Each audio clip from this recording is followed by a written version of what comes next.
चित्त वृत्ति निरुद्ध हो जाए तो कहना ही क्या है, जो योग की सफलता है। लेकिन वो योग क्या आसन प्राणायाम से शुरू होता है?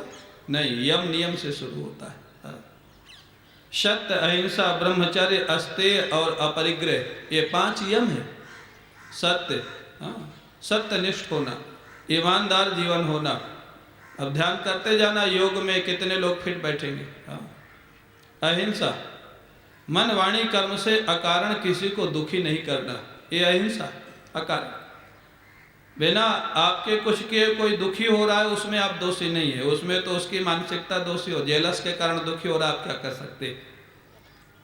सत्य, अहिंसा, ब्रह्मचर्य, एक निष्ठ जीवन हो, जो लक्ष्य हो अपना भगवान हो। अगर महात्मा है तो भगवान लक्ष्य हो, गृहस्थ है तो अपना परिवार लक्ष्य हो, ब्रह्मचर्य। अस्तेय, अपरिग्रह। हमारे गुरु जी कहते थे कि देखो, इसमें काम क्रोध लोभ तीनों की निवृत्ति के उपाय पहले यम में ही आ गए।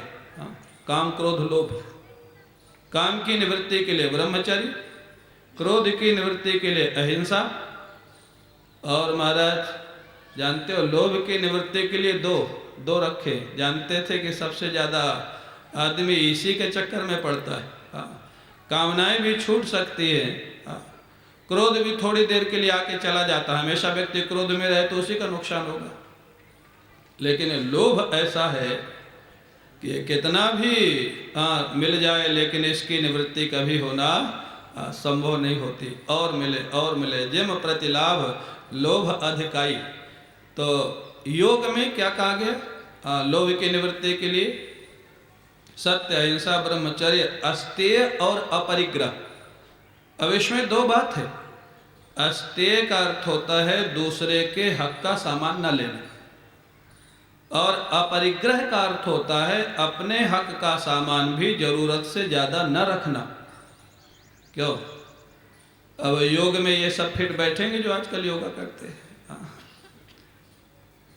दूसरे अपने हक का सामान ज़्यादा न रखना, ये तो थोड़ा कल्पना ही करनी पड़ेगी। कोई संत महापुरुष हो या गृहस्थ संत हो, वो अपना बांटता रहता है, अपने हक का सामान भी जो जरूरत से ज़्यादा देता रहता है जरूरतमंदों को। और वास्तव में जो अपरिग्रही होता है वो देता भी है तो बता के नहीं देता है, छिपा के देता है।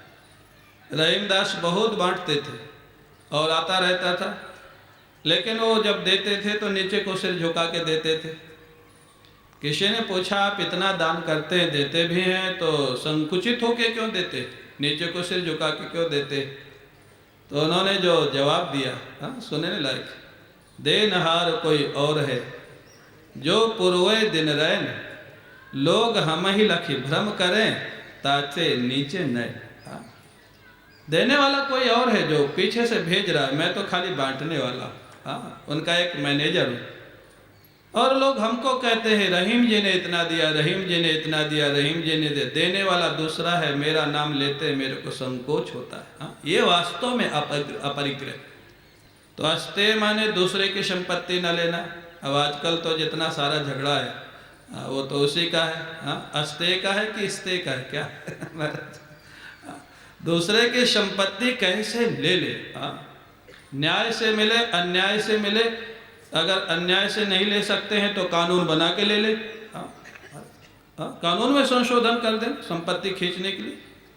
बोलना नहीं चाहिए, लेकिन आज जो हो रहा है संसद में, और महाराज जो लोग कर रहे हैं, ऐसे ऐसे कानून बना रहे हैं कि सामान्य व्यक्ति बच नहीं सकता है।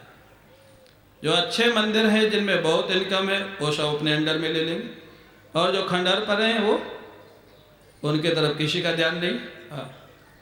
जो अच्छे आश्रम है, उत्तराखंड में एक बार बिल ले आए थे लोग। आश्चर्य होता है, बिल ले आए थे कि आश्रमों की व्यवस्था गवर्नमेंट देखेगी, वहाँ का जो मालिक है, जो महंत है, वो एजे मैनेजर रहेगा। वो बिल पास नहीं हुआ, बड़ा विरोध हुआ। लेकिन आप मानसिकता देख सकते हैं, क्या मानसिकता है उनकी। कहाँ अस्तेय है? अपरिग्रह की तो बात और आगे। अस्तेय दूसरे की संपत्ति छीनने के लिए एजुकेशन संस्थाओं के लिए कानून बना रहे। माने जहाँ कुछ दिखे वहाँ पकड़ के उसको खराब कर देना बस। तो मैं तो यही कहूँगा, अभी किसी से बात हो रही थी रास्ते में, तो मैंने यही कहा कि रामायण में और भागवत में जो आसुरी वृत्तियों का वर्णन है, हाँ, कि दूसरे की संपत्ति छीन लेना, दूसरे का हड़प कर जाना, किसी को मार देना, ये आसुरी स्वभाव का वर्णन है। हाँ, वो सारा स्वभाव दिखाई दे रहा है, वो ठीक है, आज चरम पे पहुंच गया है, लेकिन हम लोग तो ऐसी आशा रखते हैं कि 2012 के बाद ये नीचे जाएगा, हाँ, 13 में, क्योंकि ऐसा हमारे शास्त्रों में लिखा है और हम लोग शास्त्र पे विश्वास करते हैं। आप ताली बजा रहे हैं मतलब आप भी परेशान तो है कहीं ना कहीं। हाँ, ये जाएगा नीचे, हाँ, क्योंकि ये चरम पे पहुंच चुका है। एक आम आदमी इतना परेशान है। महाराज ठीक है, अब वो चर्चा का विषय नहीं, लेकिन अब वो आ गया योग की चर्चा में, तो क्या किया जाए। तो योग में है यम नियम आसन प्राणायाम। तो यम में ही 5 आते हैं, वो ही नींव नहीं है, नियम नहीं है, शौच संतोष तपस्या ईश्वर प्रणिधान संतोष, ये कहाँ है? ईश्वर प्रणिधान तो पहले ही आ गया योग के पहले। उसके बाद आसन होता है, यम नियम, उसके बाद आसन है, उसके बाद प्राणायाम है, उसके बाद प्रत्याहार है, उसके बाद ध्यान है। हाँ, लोग कहते हैं मेडिटेशन कर रहे हैं, यम नियम है नहीं, मेडिटेशन होगा कहाँ से? महाराज जी कहते थे वो मन एकाग्र हो सकता है प्राणायाम के माध्यम से, वो मेडिटेशन नहीं है, वो मन की एकाग्रता है। और उसके कई तरीके होते, बहुत छोटे छोटे तरीके भी होते। नासिकाग्र को आप ध्यान, आपको अगर मन बहुत चंचल है ना, तो आप अपने नासिका के अग्रभाग को देखना शुरू कर दें, यहाँ को, थोड़ी देर के लिए टेम्परेरी आपका मन बिल्कुल एकाग्र हो जाएगा। आप करके देखना। या अगर आपको थोड़ा अभ्यास है श्वास रोकने का, कुंभक प्राणायाम का, तो थोड़ी देर या तो अंदर श्वास लेकर रोक दे या बाहर श्वास छोड़ करके रोक दे, बाह्य कुंभक या अंतर कुंभक। जितनी देर आप प्राण को रोक सकेंगे आपका मन एकाग्र बना रहेगा, क्योंकि मन और प्राण का बड़ा भारी संबंध है। तो ये जो टेम्परेरी उपाय है तो बहुत है। तो जो मेडिटेशन करते हैं, तो वास्तव में अगर प्रेम नहीं होगा भगवान का, भगवान श्री राम का हो, भगवान कृष्ण का हो, भगवान शिव का हो, माँ दुर्गा का हो, जब तक प्रेम नहीं होगा तब तक वास्तव में ध्यान नहीं होता है। एकाग्रता हो सकती है किसी बाहरी उपाय से, प्राणायाम के द्वारा। या एक ऐसे व्यक्ति थे, वो तो यहाँ की कोई नस दबा देते थे, नस, हाँ, और उससे व्यक्ति काफ़ी देर के लिए एकाग्र हो जाता था। तो ये तो बहुत सारे तरीके, लेकिन वो परमानेंट नहीं, हाँ, स्थायी नहीं है, अस्थायी। तो यहाँ पर देवर्षि नारद कहना क्या चाहते हैं कि वास्तव में जो योग है वो इतना सरल नहीं है जितनी सरल भक्ति है। हाँ, धर्म भी उतना सरल नहीं है जितनी सरल भक्ति है। भक्ति प्रारंभ कहाँ से होती है? काम करते चलो, नाम लेते चलो, यहीं से भक्ति का प्रारंभ हो जाता है। आप गाड़ी में बैठे हैं, कार में बैठे हैं, ऑफिस में खाली बैठे हैं, भगवान का नाम लेते रहो। और अगर थोड़ा प्रेम है तो आपको रस आने लग जाएगा। भक्ति का प्रारंभ तो वहीं से हो जाता है। नाम, अगर कुछ नहीं हो सकता तो नाम तो ले ही सकते हैं ना। और ब्रज के एक महात्मा कहते थे, देखो लोग कहते हैं महाराज मन तो लगता नहीं, फिर नाम लेने से फायदा क्या है? वो मथुरा दास जी महाराज एक अच्छे बड़े वैष्णव संत थे ब्रज में। वो कहते थे, शास्त्र कहता है मन, वाणी और कर्म, 3 से भगवान का नाम लिया जाए तो पूर्ण सफल होता है। तो बोले मान लिया कि मन तुम्हारे नियंत्रण में नहीं है, लेकिन वाणी और कर्म ये तुम्हारे नियंत्रण में है। वाणी माने मुख से भगवान का नाम लेने में तो आपको समस्या नहीं, वो तो आपके नियंत्रण में, और हाथ से माला घुमाने में भी समस्या नहीं। तो बोले 3 में से 2 आपके नियंत्रण में है। तो बोले अगर 3 में से 2 मार्क्स मिल जाएं तो पास माना जाएगा कि फेल माना जाएगा? क्या माना जाएगा? पास। और अगर आप जब पासिंग मार्क्स ले आओगे तो ग्रेस मार्क भी एक होता है कि नहीं होता है? तो तीसरा जो मन का मार्क्स है वो भगवान ग्रेस मार्क के रूप में मन आपका नियंत्रित कर देंगे, अपने चरणों में लगा लेंगे। लेकिन 2 काम तो आप करो पहले। हाँ, मन ना लगे कोई चिंता मत करो, वाणी को लगाओ और कर्म को लगाओ। हाथ से माला जपना शुरू कर दो और वाणी से नाम लेना शुरू कर दो। करके देखना, एक न एक दिन आपका मन घूम फिर करके भगवान के चरणों में लग जाएगा, क्योंकि वो ग्रेस मार्क के रूप में मिलता है। हाँ, भगवान लगाते। एक संत कहते थे कि देखो ये जो तंबाकू खाने वाले होते, या स्मोक करने वाले होते या ड्रिंक करने वाले होते, पहली बार जब करते हैं तो इनको बहुत ख़राब लगता है। अगर यहाँ कोई होंगे तो अनुभव भी होगा, नहीं होंगे तो बड़ी अच्छी बात है। पहली बार जब करते हैं तो उल्टी भी हो जाती है, तम्बाकू खाने वाले को भी, स्मोक करने वाले को भी, ड्रिंक करने वाले को। लेकिन साथ वाले क्या कहते, घबराओ नहीं, 2 4 5 बार लोगे ना फिर बड़ा आनंद आएगा। तो वो संत कहते थे कि एक तामसी चीज अगर अभ्यास के द्वारा आनंद की, रसाभास की अनुभूति करा सकती है तो क्या भगवान का नाम में उतनी भी शक्ति नहीं है? अगर बार बार लेने से वो रस दे सकता है तो भगवान का नाम क्यों नहीं दे सकता है? आप करके देखो। हाँ, करना तो पड़ेगा। आप सोचो बिना कुछ किए हो जाए, ऐसा नहीं होगा। तो भक्ति सरल इसलिए है कि प्रारंभ में सरल है। प्रारंभ में आपके पास कोई योग्यता नहीं है तो भी आप भक्ति प्रस्थान में प्रवेश कर सकते। योग में नहीं कर सकते हैं, कुछ वहाँ शर्तें हैं। धर्म में नहीं कर सकते, वहाँ शर्तें हैं। और ज्ञान की बात तो थोड़ा और आगे कठिन कार्य है, वहाँ तो साधन चतुष्टय संपन्न होना आवश्यक है। क्यों स्वामी जी? हाँ, विवेक, वैराग्य, षट संपत्ति और मुमुक्षा, नित्यानित्य वस्तु विवेक। हाँ, आज कहाँ किसको समय है जो नित्यानित्य वस्तु का विवेक करे कि कौन नित्य है कौन अनित्य है। जब अनित्य को ही नित्य मान के बैठे हुए हैं तो नित्य क्या है इसके तो ध्यान ही नहीं जाता है। अनित्य माने जो हमेशा नहीं रहेगा। अच्छा, कभी विचार किया कि जितना जिसको हम लोग पकड़ के बैठे हैं नित्य है कि अनित्य है? अरे बाहर की बात छोड़ो, अपने शरीर को ही देखो। हाँ, बचपन से आप देख रहे हैं अपने शरीर को, बदलता जा रहा है। हाँ, बदलता जा रहा है, आप इसको रोक नहीं पा रहे। बाल सफ़ेद हो रहे हैं, आँखों में चश्मा आ रहा है, दांत कमज़ोर हो रहे हैं, शरीर की चमक जा रही है। तो ये नित्य है कि अनित्य है? क्या है? हाँ ना, तो आपको ही बोलना पड़ेगा। शर्त तो यही थी भगवान शंकर की। हाँ ना, श्रोता को बोलना है, बाकी वक्ता बोलेगा। हाँ, तो अनित्य है कि नित्य है? अनित्य है। हाँ, बदल रहा है। लोग कहते हैं महाराज जो हमारी बात नहीं मानता। अरे तुम्हारा शरीर तुम्हारी बात नहीं मानता, तुम्हारा मन तुम्हारी बात नहीं मानता, तुम दूसरे पे अपना मन क्यों थोप रहे जबरदस्ती? अरे वो मशीन थोड़ा है जो तुम्हारी सारी बात मान लेगा। हमारे गुरु जी कहते थे कि एक गाड़ी हो और एक व्यक्ति हो तो गाड़ी व्यक्ति के अनुसार चल सकती है। आपकी कार है, आप जहाँ चाहे पार्क कर दे, जहाँ चाहे स्टार्ट कर दे। लेकिन दूसरे का मन है, दूसरे की भी बुद्धि है। आप अपने मन की स्वयं शिकायत करते हो, मन हमारी बात नहीं मानता, आपका शरीर आपकी बात नहीं मानता, फिर आप दूसरे पे क्यों जबरदस्ती अधिकार जमाते हो? मान ले तो खुश रहना, बड़ी भगवान की कृपा है, और न माने तो दुखी मत होना। भगवान शंकर की पत्नी सती ने भी उनकी बात नहीं मानी और ब्रह्मा जी के पुत्र सनकादियों ने भी उनकी बात नहीं मानी। ये भागवत में कथा है। ये कथाएं किस लिए? ये समझने के लिए। सृष्टि का नियम यही है। ये ऐसे दुनिया चलेगी। आप कहेंगे ऐसी दुनिया क्यों बनाई भगवान ने?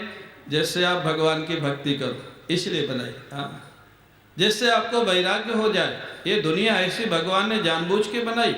हमारे गुरु जी कभी कभी विनोद में कहते थे, बोले जब ये जीव भगवान के पास से चलने लग गया तो दुखी हुआ, प्रभु इस 84 लाख योनियों के संसार में मैं जा रहा हूँ, आपके पास लौट के कैसे आऊँगा? भगवान मुस्कुराए, बोला बेटे घबराओ नहीं, एक उपाय मैं कर देता हूँ कि जब तक तू लौटेगा नहीं तेरे को चैन मिलेगी नहीं। बोले क्या उपाय?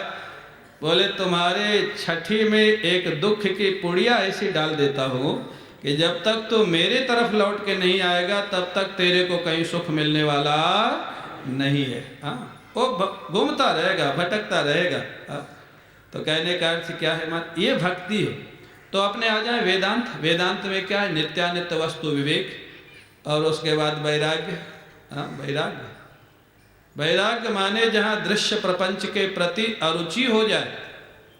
और वैराग्य की परिभाषा जो वेदांत में की गई है, इस लोक के और परलोक के सुख सुविधाओं से अरुचि होना। इस लोक और परलोक माने स्वर्ग। यहाँ तो अपने घर से ही वैराग्य नहीं है। इस लोक और परलोक तो बहुत आगे की बात है। एक सेठ बड़े विनोदी थे, महाराज जी के भक्त थे बम्बई में। वो बोले महाराज परलोक से तो वैराग्य हमको है। महाराज जी बोले मिला ही नहीं तो वैराग्य कहाँ से होगा? मिले और उसके बाद रुचि ना हो उसको वैराग्य। अभी तो मिला ही नहीं तो वैराग्य तो है ही नहीं। मिला तो वैराग्य, और क्या करोगे? हाँ, तो परलोक, इस लोक और परलोक, हाँ, बड़े आशा। ओ वैराग, षट संपत्ति, हाँ, शम दम, हाँ, तितिक्षा, उपरति, श्रद्धा, समाधान और मुमुक्षा, व्याकुलता, भगवान की अनुभूति की, सत्य की खोज की। महाराज, ये जब इतनी योग्यता हुए तब वो वेदांत सुनने का अधिकारी होता है।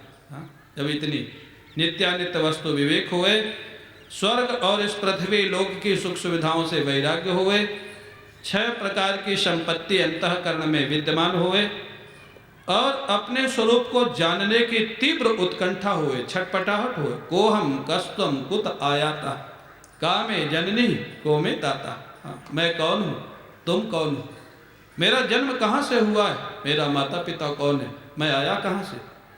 ये प्रश्न ऐसे प्रश्न है कि किसी भाग्यवान के मन में ही उदित होते।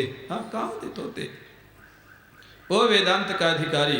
तो अब आप सिद्ध कर लीजिए कि भक्ति वेदांत से भी ज़्यादा सरल है। हाँ, सरल है। प्रारंभ में, प्रारंभ करने में माने एडमिशन लेने में। हाँ, भक्ति की कक्षा में एडमिशन लेने में बड़ी सरलता है, लेकिन ध्यान रखना, पास तो भगवान की कृपा से ही होता है। हाँ, जो अंत की भक्ति है, प्रेम लक्षणा भक्ति, जहाँ मीराबाई, हाँ, मीराबाई के पद अगर आप देखेंगे तो प्रायः आनंद के पद है।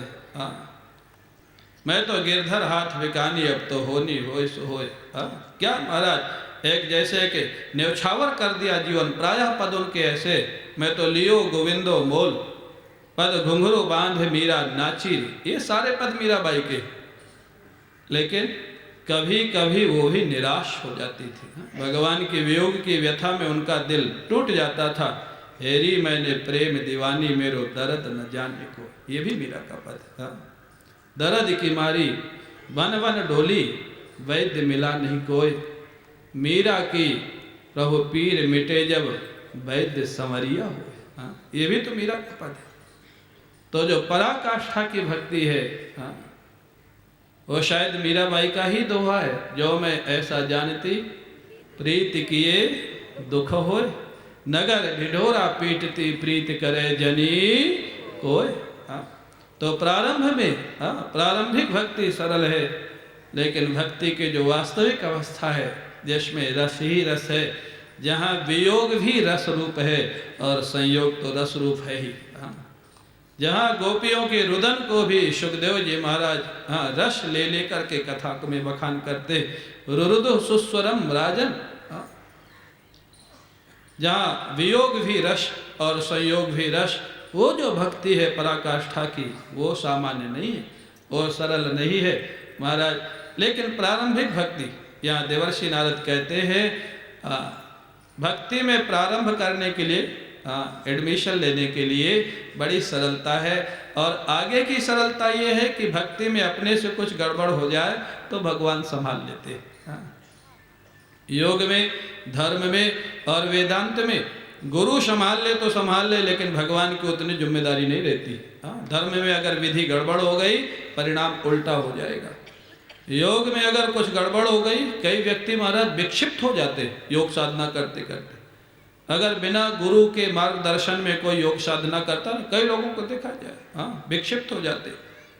और वेदांत की साधना अगर बिना गुरु के मार्गदर्शन में है तो कई वेदांती नास्तिक हो जाते। बुरा मत मानना। हाँ, वो महाराज ईश्वर को मिथ्या बोलने लग जाएंगे, भगवान के भजन को मिथ्या बोलने लग जाएंगे, लेकिन उनका शरीर मिथ्या नहीं होता, उनके परिवार मिथ्या नहीं होता, उनका पैसा मिथ्या नहीं होता।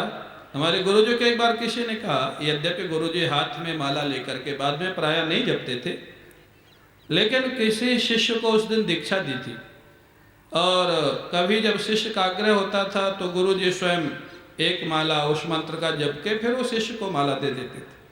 तो वो माला घुमा रहे थे गुरुजी हाथ में। उसी समय कोई एक जो प्रारंभिक वेदांती है, प्रारंभिक वेदांतियों में बड़ी समस्याएं होती, वो आ गया, महाराज जी को प्रणाम किया। महाराज जी से पूछता है, महाराज जी आप इतने बड़े महापुरुष हैं, ब्रह्मनिष्ठ हैं, श्रोत्री हैं, अभी आपकी माला भी नहीं छूटी। महाराज जी बोले, क्या ब्रह्म ज्ञान का सबसे बड़ा दुश्मन माला ही है क्या? हाँ, ब्रह्म ज्ञान की दुश्मनी अविद्या से है या माला से? माला जपना क्या ब्रह्म ज्ञान में मना है क्या? हमारे गुरुजी ने पूज्य उड़ियावा जी से पूछा, सुनाते थे, बोले कि ब्रह्म अविद्या निवृत्ति के बाद ब्रह्माकार वृत्ति करने का कहाँ विधान है? ठीक है, विधि निषेध से परे हो जाता है ब्रह्मनिष्ठ महापुरुष। लेकिन बाबा ने जवाब क्या दिया? महाराज जी ने पूछा कि ब्रह्माकार वृत्ति करने का अविद्या निवृत्ति के बाद कहाँ विधान है? किसी शास्त्र में विधान नहीं। बात ठीक है। बाबा ने कहा, बेटा विधान नहीं है तो निषेध भी कहाँ है? हाँ। ब्रह्म ज्ञान होने के बाद होगा भी क्या जीवन में?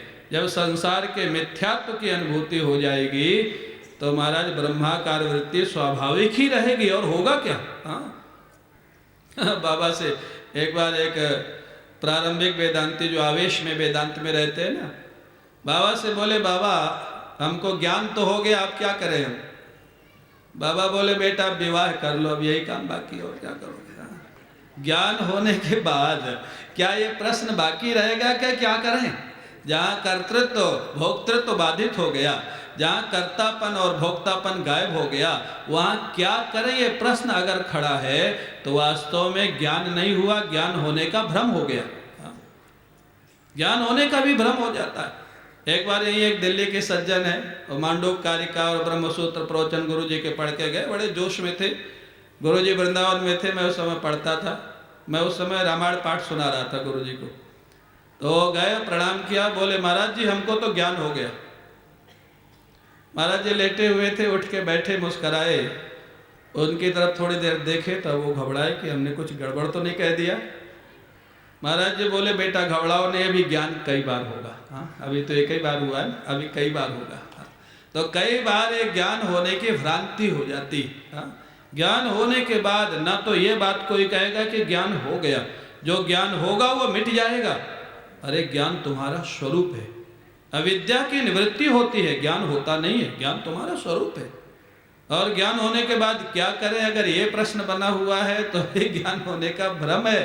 कर्तृत्व भोक्तृत्व जहाँ बाधित हो गया वहाँ ज्ञान हो गया, अब क्या करें? तो बाबा ने महाराज जी से कहा, अविद्या निवृत्ति के बाद अगर ब्रह्माकार वृत्ति करने का विधान नहीं है बेटा, तो निषेध भी कहाँ है? हाँ, करेगा क्या?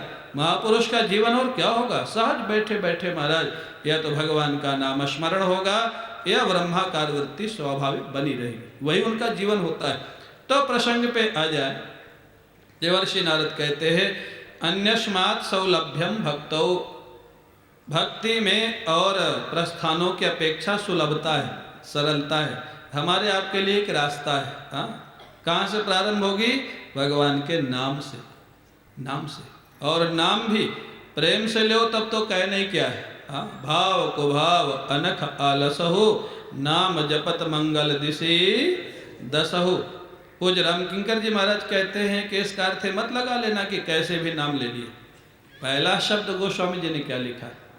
पहला भाव लिखा है। हाँ, भाव से जपो तो बहुत अच्छा है, और भाव से न जपा जाए तो फिर किसी भी भाव से जप लो, कुभाव माने दुर्भाव से जप लो, झगड़े के कारण जप लो, महाराज मजाक में जप लो, जैसे मैंने सुनाया था ना, वो राधे राधे बोल के पैसा मांग रहा था। हाँ, वो है भाव कुभाव। तो ये नाम भी कई तरह से लिया जाता है महाराज। और एक घटना मेरे को सुनाई थी महाराज जी ने, पूज्य रामकिंकर जी महाराज ने। बोले अयोध्या के जो वैष्णव संत थे ना, बैरागी संत, तो उनका स्वभाव थोड़ा तेज होता, तपस्वी होते और रोज झगड़ जाते थे। गुरुजी ने देखा कि झगड़ भी जाते हैं और गाली गलौज भी करते हैं आपस में। गुरुजी ने कहा, देखो भाई, झगड़ा हो जाए कोई बात नहीं, जहाँ 10 लोग एक साथ रहते कुछ ना कुछ हो जाता है, लेकिन गाली गलौज साधु करे अच्छा नहीं लगता। गाली गलौज कस से तुम लोग नहीं करोगे। अब ठीक है, गुरुजी का आदेश। अगले दिन फिर झगड़ा हो गया उन्हीं दोनों में, और झगड़ा हो गया तो मंदिर के प्रांगण में हाल में हो गया, ठाकुर जी के सामने। अब वो गाली देने का मन हुए, लेकिन गुरुजी का आज्ञा है, गाली नहीं देना है। तो एक जो वो वैष्णव भक्त था वैरागी, वो कहता है, जा तेरा मुंह बिहारी जी जैसा हो गया। माने अब ये कहना तो नहीं चाहता है कि तेरा मुंह काला हो जाए, लेकिन बोलता है, बोले जा तेरा मुंह बाकी बिहारी जैसा हो जाए। और दूसरा सोचा है तो बड़ा चालाक निकला, गाली भी दे दिया और गाली नहीं भी दिया। और दूसरा बोलता है, जा तेरा मुंह बड़ा भगवान जैसा हो जाए। सुअर अब महाराज उनकी ये कुशलता और गुरु भक्ति देख करके भगवान प्रकट हो गए। हाँ, भगवान प्रकट हो गए। अब वो दोनों का झगड़ा खत्म, भगवान के दर्शन करने लग गए। प्रभु आपने बड़ी कृपा की, आज तो हमने ऐसी कोई सेवा पूजा की नहीं। बोले तुम्हारी गुरु निष्ठा देख के मैं प्रकट हुआ हूँ। हाँ, तुमने गुरु की आज्ञा का पालन किया, भले मेरे नाम के माध्यम से गाली दिया लेकिन एक्चुअल में गाली नहीं दिए। हाँ, इसको बोलते हैं कुभाव।